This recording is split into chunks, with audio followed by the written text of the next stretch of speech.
The Commerce Clause of the Constitution is pretty straightforward. Congress has the power to regulate commerce with foreign nations and among the several states and with the Indian tribes. The problem is people don't always agree with what commerce among the several states, and otherwise known as interstate commerce, actually is. Black's Law Dictionary defines commerce as intercourse by way of trade and traffic between different peoples or states and the citizens or inhabitants thereof. Seems pretty simple to me. Commerce is trade between peoples within a state or citizens of other states. There's a bit more to it, though, including but not only the purchases, sale, and exchange of commodities, but also instrumentalities and agencies by which it is promoted, and the means and appliances by which it is carried, and the transportation of persons as well as of goods, both by land and by sea. So commerce is not just the sale of goods, but the means by which the sale takes place. Well, that may seem simple to us. Attorneys and judges have a way of making simple things complicated. Take the 1942 case Wickard versus Filburn. The appellee for many years past has owned and operated a small farm in Monterey County, Ohio, maintaining a herd of dairy cattle, selling milk, raising poultry, and selling poultry and eggs. It has been his practice to raise a small acreage of winter wheat sown in the fall and harvested in the following July, to sell a portion of the crop to feed part of the poultry and livestock on the farm, some of which is sold, to use some in the making of flour for home consumption, and to keep the rest for the following seeding. The intended disposition of the crop here involved has not been expressly stated. Here we have Mr. Wickard, a small Ohio farmer selling milk, poultry, and eggs.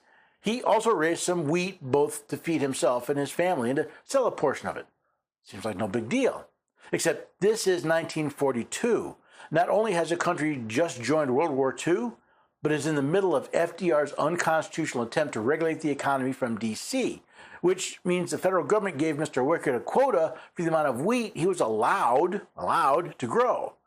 In July of 1940, pursuant to the Agricultural Adjustment Act of 1938, as then amended, there were established for the appellee's 1941 crop a wheat acreage allotment of 11.1 acres and a nominal yield of 20.1 bushels of wheat an acre.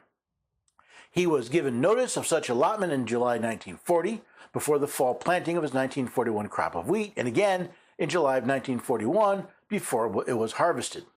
Now, put aside for the moment the violation of the Fifth Amendment's Due Process Clause.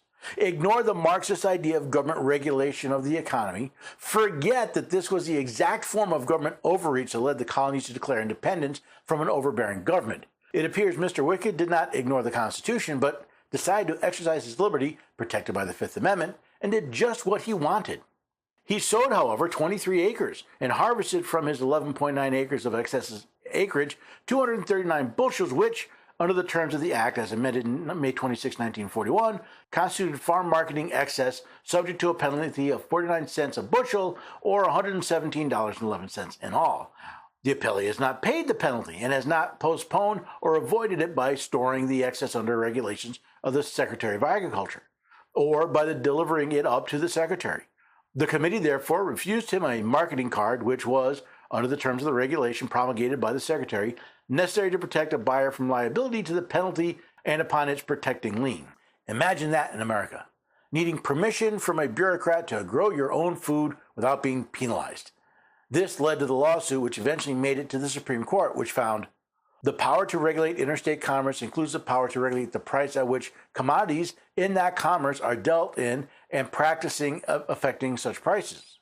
An argument can be made that the power to regulate includes the power to set prices, but not control production, especially production that does not go through interstate commerce. A factor of such volume and variability as wheat grown for home consumption would have a substantial influence on price conditions on the wheat market, both because such wheat, with rising prices, may flow into the market and check price increases, and because though never marketed, it supplies the need of a grower which would otherwise be satisfied by purchases in the open market. This is another example of the Supreme Court just making things up, in general to support the made-up powers of the very government they're a part of.